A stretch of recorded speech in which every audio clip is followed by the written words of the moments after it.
संसद। संसद के कितने अंग होते हैं? 3। कौन कौन? लोकसभा,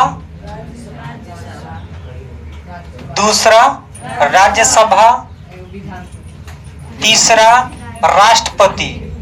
तीसरा राष्ट्रपति। ये क्लास में पहले ही हम सबको पढ़ा चुके हैं, क्लास 9th को। संसद के कितने अंग होते हैं? कौन? पहला लोकसभा, दूसरा राज्यसभा, तीसरा राष्ट्रपति। लोकसभा को और एक नामों से जाना जाता है। कौन? निम्न सदन। कौन सदन? निम्न सदन। अच्छा, हम तुमसे पूछें कि संसद के कितने अंग? तो 3। संसद के कितने सदन होते हैं? संसद के सदन कितने? सदन का मतलब हाउस। कितने? 2। कितने? 2 होते हैं। कितने होते हैं? 2। पहला निम्न सदन। निम्न सदन को किस नामों से जाना जाता है? लोकसभा। किस नामों से जाना जाता है? लोकसभा। अच्छा, ये हम तुमसे क्वेश्चन पूछे कि लोकसभा को भंग किया जा सकता है या नहीं? किया जा सकता है। किया जा सकता है। कितने सदन होते हैं? 2। कितने सदन? 2। एक निम्न सदन और एक उच्च सदन। एक निम्न सदन और एक उच्च सदन। अब उच्च सदन के नाम से किसे जाना जाता है? राज्यसभा को उच्च सदन के नाम से जाना जाता है।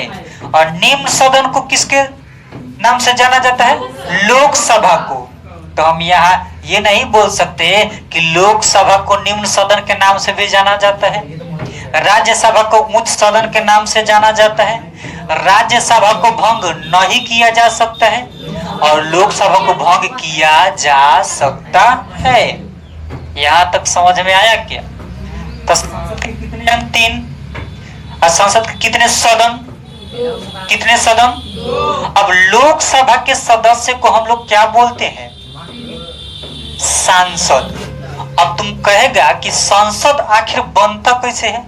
ये भी समझ लेते हैं। इन तीनों को मिला के संसद बनता है।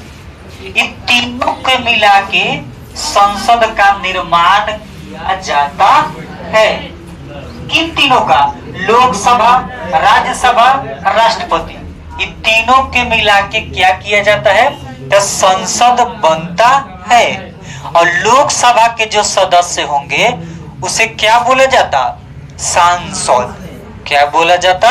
सांसद। इंग्लिश में तुमसे पूछे तो मेंबर ऑफ पार्लियामेंट।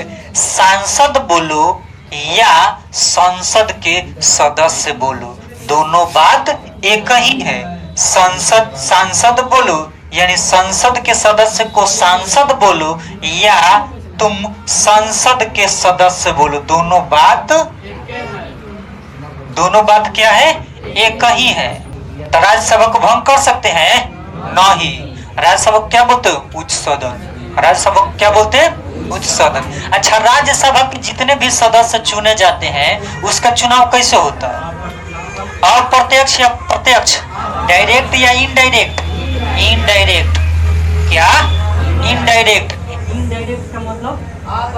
इनडायरेक्ट का मतलब होता है जिसमें जनता का भागीदारी नहीं होगा। जनता का भागीदारी नहीं होगा, उसमें जनता वोट नहीं करेगा। अब हम तुमसे पूछे कि अच्छा, लोकसभा का जो सदस्य होते हैं उसका जो चुनाव होता है वो प्रत्यक्ष होता है या अप्रत्यक्ष? प्रत्यक्ष।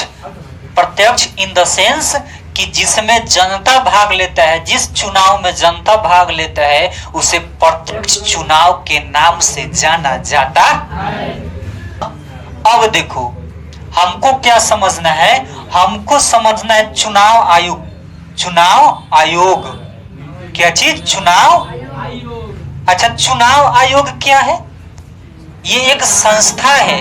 ये एक संस्था है कहने। अच्छा, चुनाव आयोग के जो मुख्य चुनाव आयुक्त जो होते हैं उसका नियुक्ति कौन करता है? राष्ट्रपति। नियुक्ति कौन करता है? राष्ट्रपति।